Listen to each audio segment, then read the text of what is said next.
main north-south trunk of the Pan American Highway is the longest continuous road in the world, or would be if it were not for El Tapón, the stopper as it's locally called. In 1971, the United States voted $100 million as a first contribution to building a road through the Darien Gap. The obstacles are enormous. The rainforest is dense, hilly, unbroken by ravines. The swamp at the southern end is almost liquid, and the climate is abominable. In the past 20 years, 2 major vehicle expeditions had tried to drive through. Both failed. December the 3rd, 1971. An RAF Hercules landed 2 Range Rovers at Anchorage, Alaska, with driving teams from the British Army. Their aim, to be the first vehicles to drive from Alaska to Cape Horn through the Darien Gap. With them, Tim Nicholson, author and publisher, whose dream this had been for 5 years. Driving down through the North American continent, 8,000 miles in 40 days, they reached Panama to join a 3rd major expedition which would attempt to break through the gap under the leadership of Major John Blashford Snell of the Royal Engineers. It had required 18 months intensive planning under the sponsorship of the Ministry of Defense to mount this expedition and to select the personnel, 64 in all, including a number of scientists who would study the area. We found on arrival in Panama that an enemy who should have retreated by now was waiting for us in strength. Rain. Usually the rainy season finishes in mid-December. This year of all years, it hung around till mid-January. But we couldn't wait. We had only 3 months to cut our way through the gap before the April rains would make the Atrato swamp impassable. Our Army Beaver, flown out in another RAF Hercules and quickly reassembled by our Army Air Corps team, flew us from an airstrip near the gap for our first reconnaissance. As the early morning cloud dissipated, we had our first view of the jungle. It looked at first oddly innocuous. But descending to 400 feet, we realized that the tall trees must be 150 feet high, rising out of a secondary jungle which seemed almost solid. The main body of the expedition reached the end of the highway to assemble at Canitas. The first major obstacle would be the river Bayano, which is unbridged. The reconnaissance section, working with the Beaver aircraft, had found a possible crossing place, and the main body set out on January the 19th. The late rains had turned the tracks through the jungle into watery mud, and it took 3 days of marching in terrible conditions of heat and humidity to reach the river.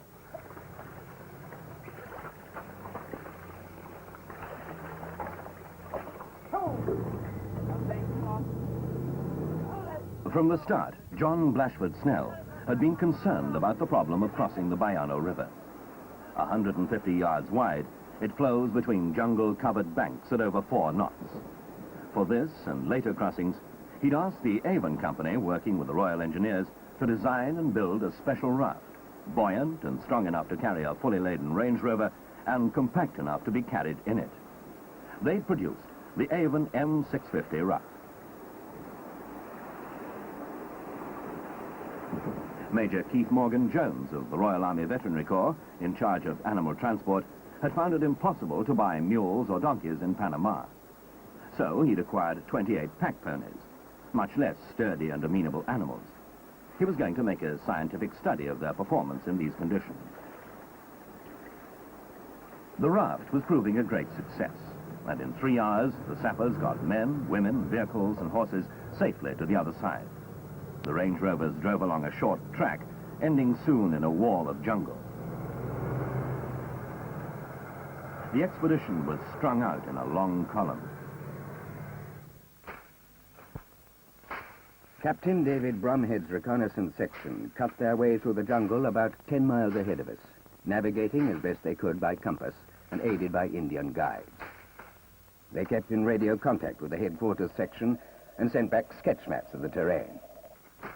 An advanced section of sappers followed, marking and widening the trail under the leadership of Captain Ernie Dury, RE.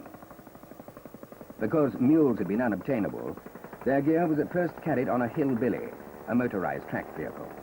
But the mud caked on its tracks, gluing them up till they often jammed solid, so it was soon abandoned in favor of ponies.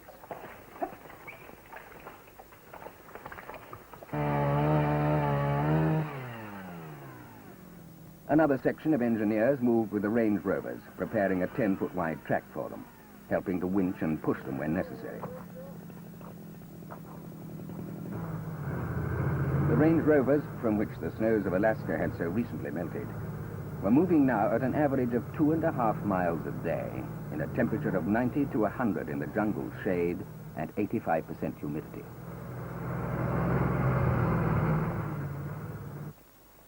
The headquarters group took up the rear at this stage, carrying rations, petrol, and equipment. Caring for the ponies with the sappers were Rosemary Alhusen and Carolyn Oxton. John Blashford Snell's pith helmet bobbed up in every section of the expedition as he moved about by air, river, or magic, or just by walking for miles through the jungle. The rains were still with us, and when they came in torrents, turning the track into an instant quagmire of thick mud filling the streams.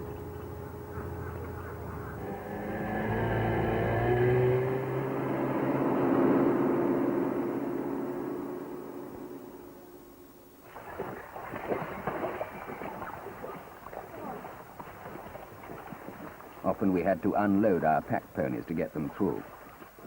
On one occasion, a section of sappers spent 9 hours rescuing a pony from deep mud. It shook itself and ran back in. The girls were incredibly patient. They and the sappers developed a sort of exasperated affection for the pony. Mud. It caked everything and everybody. Our sweat-soaked clothes rotted on us. Leather equipment grew mold. Even our jungle boots, the best available, began to fall apart. Everything that bites and stings sought us out. To avoid inch-wide centipedes, black scorpions, and spiders the size of dinner plates, we put up hammocks for the night with mosquito nets, sometimes in old Indian clearings. There were beautiful stinging caterpillars, and ants, some of them an inch long, whose bites hurt like hell for hours. Tim Nicholson's dream had developed some of the qualities of nightmare. Brushing against the foliage, we constantly picked up ticks that, almost unnoticed, buried their teeth into us with such tenacity that they often had to be removed by our medical officer. Vampire bats were particularly cruel to our ponies. But there were idyllic scenes, too.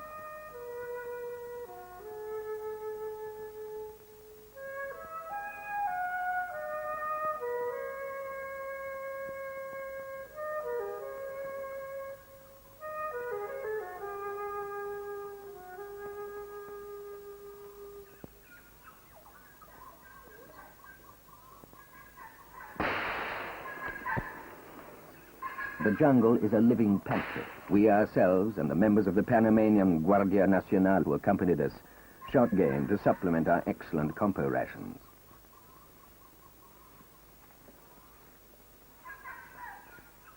From this hill, our reconnaissance team had a rare and beautiful view over to another hill with an attractive Spanish name, rechristened by us Heartbreak Hill. Hold in there. Oh, I see.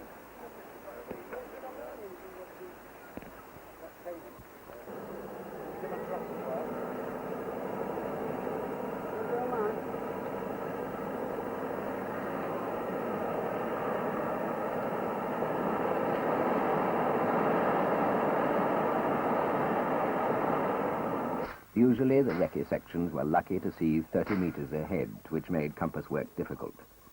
Our beaver flew out to help them with navigation and drop supplies.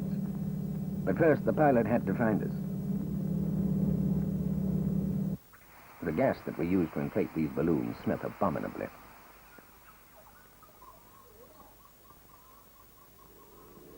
Roger, well, use the balloon as your marker to drop onto. The balloon, over.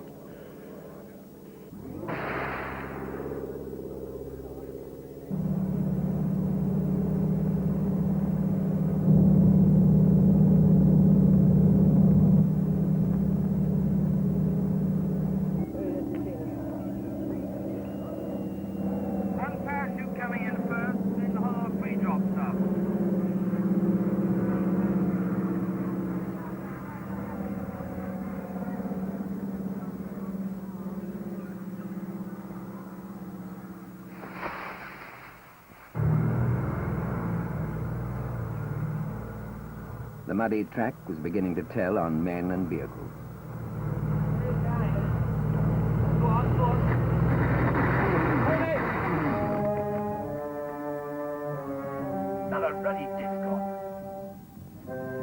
This was the third differential to go. We had to wait till evening for our regular radio schedule to call up our support base at La Palma. Next day, the Panamanian Air Force, who were most helpful throughout the expedition, brought in a replacement. The rover company had supplied us with spares of all kinds, but the condition of the vehicles was now causing us very serious concern. However, we were able to build excellent gantries for servicing. During our pre-planning period, we'd asked the British Army's experimental engineering establishment to design and build us multiple-purpose interlocking ladders. These were proving a very great success. Made of aluminium alloy, they were strong enough to carry a fully laden Range Rover across the many ravines, as well as providing the deck for our raft. We have calculated since that we used them over 400 times during the expedition. Hang on there! We're going to give it a push. Go there! Hold it in again, lads.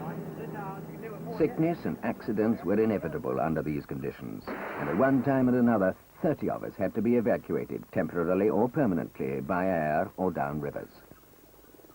When Lance Corporal Bob Phipps was injured by a falling tree, Captain John Richardson, RANC, strapped him up to be flown to a hospital in Panama. John and his SRN wife, Susie, were constantly and separately moving between camp to look after us all. On one occasion, John had to fly out with 17-year-old Sapper Duffy in a United States Air Force helicopter to save his life. The penicillin he had been giving Duffy for another injury masked the fact that he had acute appendicitis as well. The advance parties were cutting their way ahead, passing through occasional Indian settlements on the headwaters of the tributaries to the river Bayano. The Kuna Indians, descendants of a highly developed culture, distrust the camera and wouldn't allow us to photograph their women who weave this unique molar cloth. The Choco had no inhibitions about our cameras, and were happy to sell eggs and bananas to Charles Keyes, our interpreter in Spanish. Members of our scientific party, including Robin Hanbury Tennyson, chairman of Survival International, were making a study of the local population. They thought it essential when the road is built that the 5,000 or so Indians in the area should be guaranteed lands and be insulated from exploitation if they are not to fragment and become a tragic social problem.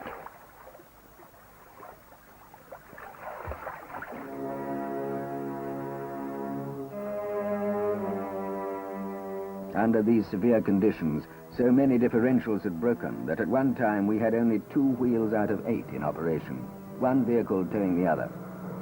We struggled into a Choco Indian settlement whose inhabitants watched with wonder as Captain Jim Masters, RE, our chief engineer, jacked up this vehicle which had crashed into their jungle. Jim radioed the melancholy news to John Blashford Snell further ahead in the jungle. It looked as though a third major expedition had been defeated by the Darien Gap as John radioed through to base where there were no more spares. The vehicle party settled gloomily to wait while desperate telephone calls went through to the rover company in England.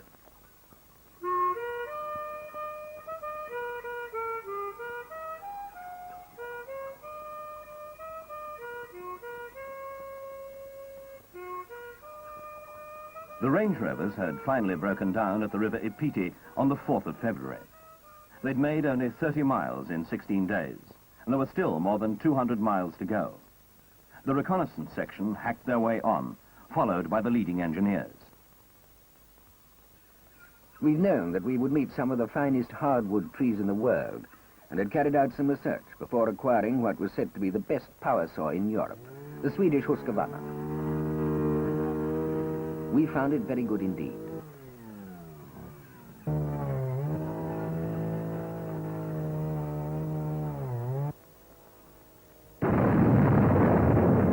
Where banks were too steep, we graded them, knowing all the time that we were making a track that our Range Rovers might never be able to use.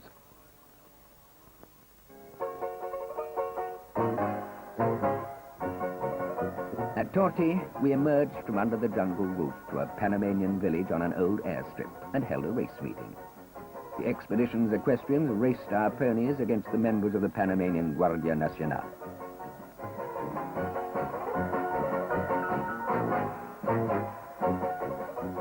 The Panamanians won the day, and a good time was had by all.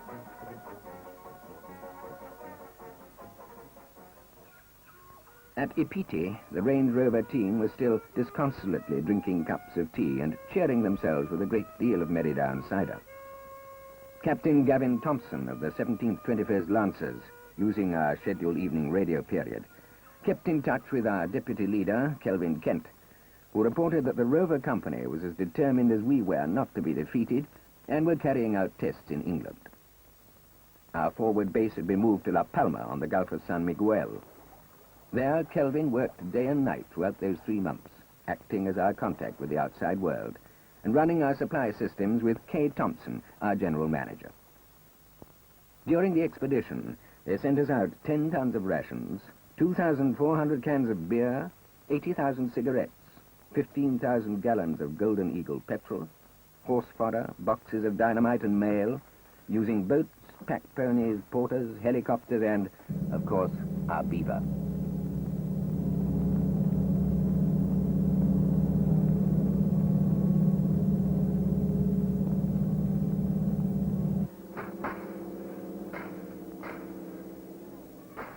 Through February, the advance parties cut their way on, reconnoitering a viable route, chopping and cutting a track through the jungle.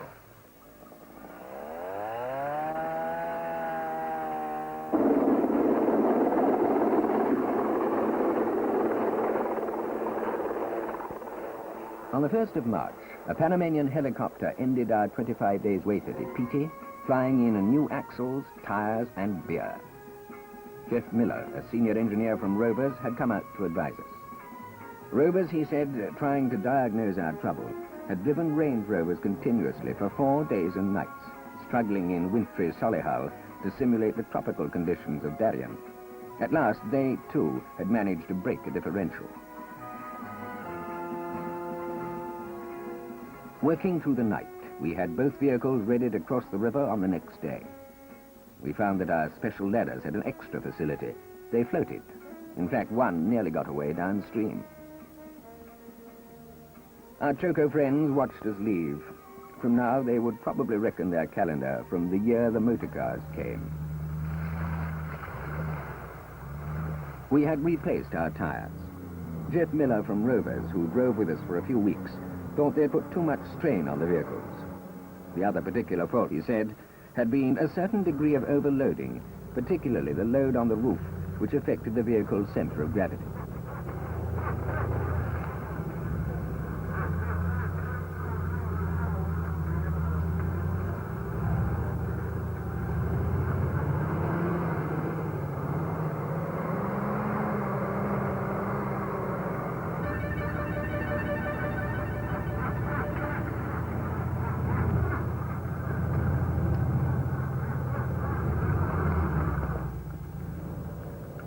The beginning of March.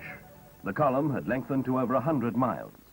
The recce section had reached a group of riverside settlements, and a track had been partly cleared to just beyond Santa Fe. But the Range Rovers had been 6 weeks in the jungle. In another 6 weeks, the mid-April rains would make the Atrato swamp impassable. To catch up on lost time, Kelvin Kent arranged with the United States Air Force to fly into Santa Fe a second-hand Land Rover that he'd bought in Panama. This started to move ahead in support of the leading engineers section under Ernie Dury.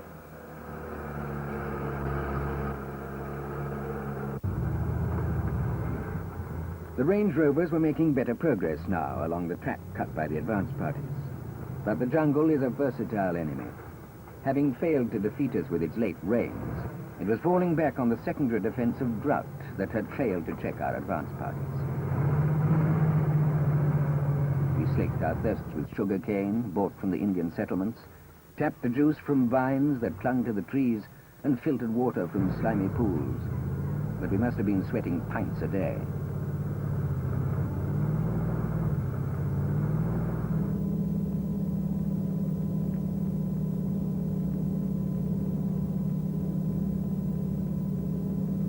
When it rained cans of water from heaven, it was more delicious than a pint at the old Dog and Duck.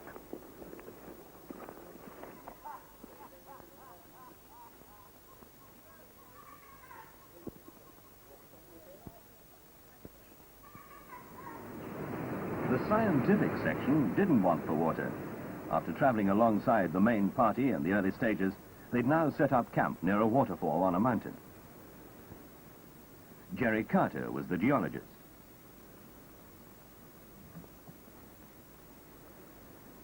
Al Gentry, botanist from Panama, with a Panamanian student friend, was studying the trees and plants in the rainforest.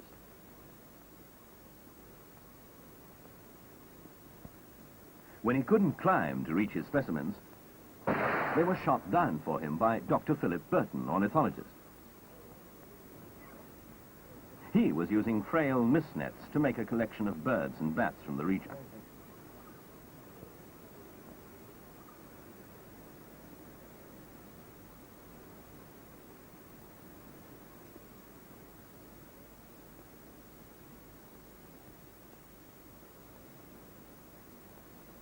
Mick Backus, entomologist, was studying the insects of the region.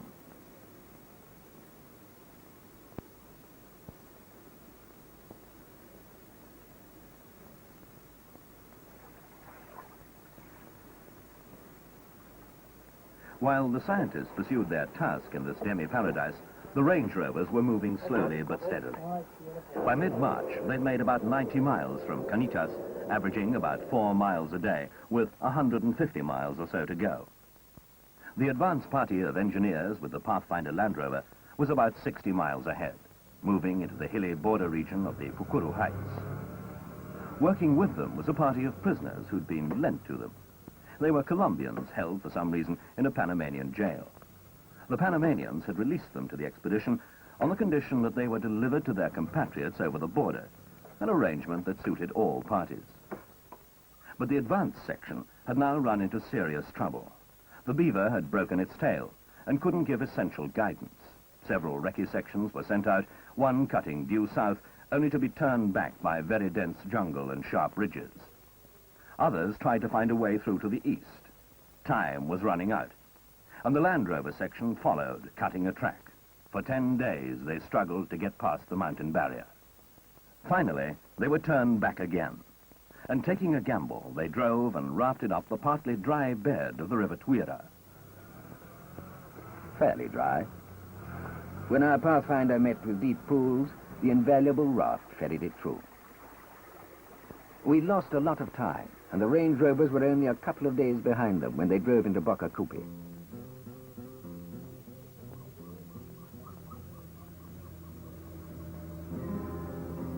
These small riverside towns are settled by white colonistas who were moving into the undeveloped regions of the area, and by libres, the black descendants of escaped and freed slaves who have been settling here for 400 years trading on the river. Here at last, the vehicles caught up with the headquarters group as well as with the beer. Since the Beaver was out of action, Kelvin Kent had organized a fleet of piraguas, the small local craft, to deliver supplies to us. Carolyn had walked the whole way through with the ponies, but Rosemary had recently been taken down to base seriously ill with an allergic reaction to a hornet's sting.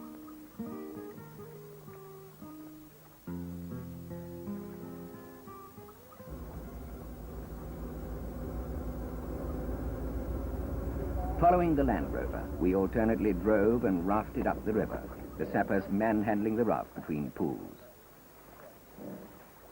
We nearly met with another disaster when a Range Rover drove into an unsuspected pool.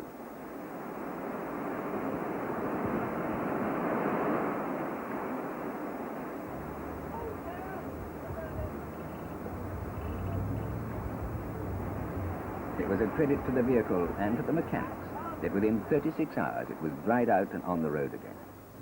Did I say road? There was a long mountainous track ahead, and the rains were due over the Atrato swamp in a fortnight. Fortunately, the recce section found an old smuggler's track, hardly a footpath, about which John Blashford Snell had learned on a quick visit to Panama. On April 9th, the Range Rovers reached the Panama-Colombia frontier, marked only by a plinth, called Palo de las Letras. The Land Rover, with the forward sappers, had passed through a week before and was making its way down through the jungle. Recce sections, led by Richard Somerton, had spent some weeks finding a way through the Atrato swamp. As Tim Nicholson looked out over the swamp on April the 17th, heavy rains were building up. It's an area the size of Wales, formed out of ancient lakes where the two continents of America moved together millions of years ago. For the first section, the expedition moved on the raft along tributaries to the river Atrato. On the main river, the Colombian government had provided a gunboat as headquarters with some servicemen as support. Earlier, there'd been a tragic accident when a small boat carrying a reconnaissance party had capsized in heavy seas off the mouth of the Atrato. 5 Colombian servicemen were drowned. Only their officer had survived, with Captain Jeremy Groves of the 17th 21st Lancers, the liaison officer. In the tributary, the matted weed had to be cut with machetes, pulled with grapnels, and even where it was entangled with logs, blasted with necklaces of dynamite.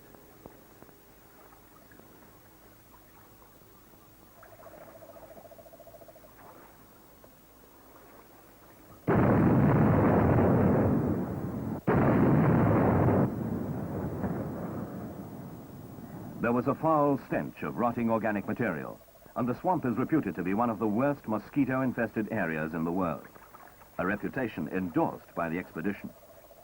Beyond the trees, which began to line the stream, was endless flat swamp, which will be a major challenge to the engineers of the projected highway. After 3 days forcing the raft through the weed, the vehicles were able to land on a crust about 3 to 4 feet thick above the swamp. Soon the rains would flood its surface of matted vegetation. The expedition had only just made it in time. We were immensely tired. Some of us had lost 2 or 3 stone. Our bodies were a mass of bites, and our feet rotting with jungle foot. But we were happy to be near the end, and our CBC sound man, who had walked with us all the way, was still pioneering new routes.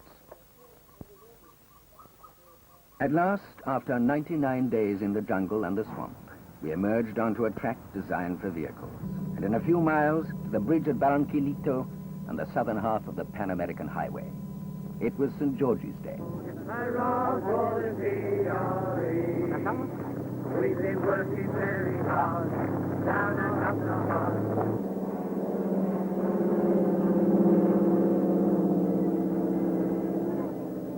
¡Viva Inglaterra! ¡Viva Canadá! ¡Viva Colombia!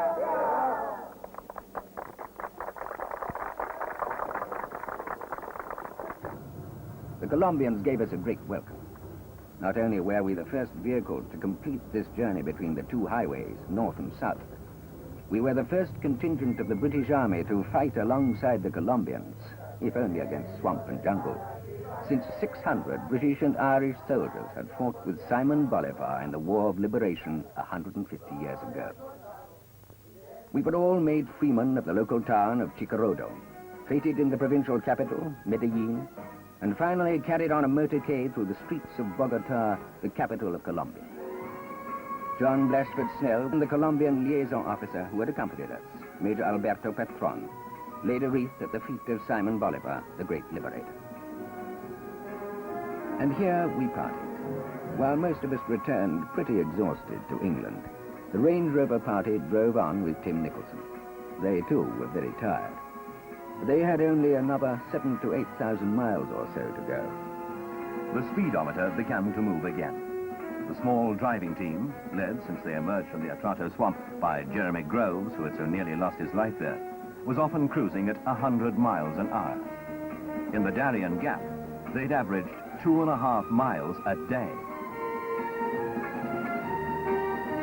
It wasn't all like that. The late rains had failed to thwart them north of the equator, so the southern hemisphere laid on an early winter in the Andes. Here, the Pan American Highway is often little more than a track. For 5 days, they searched for a way through the mountains, finding pass after pass blocked by snow. They finally just made it. The last pass was blocked soon after they crossed it. But the dream had come true. When, after 27 weeks, they switched off their engines, the mileometers read 17,018 miles.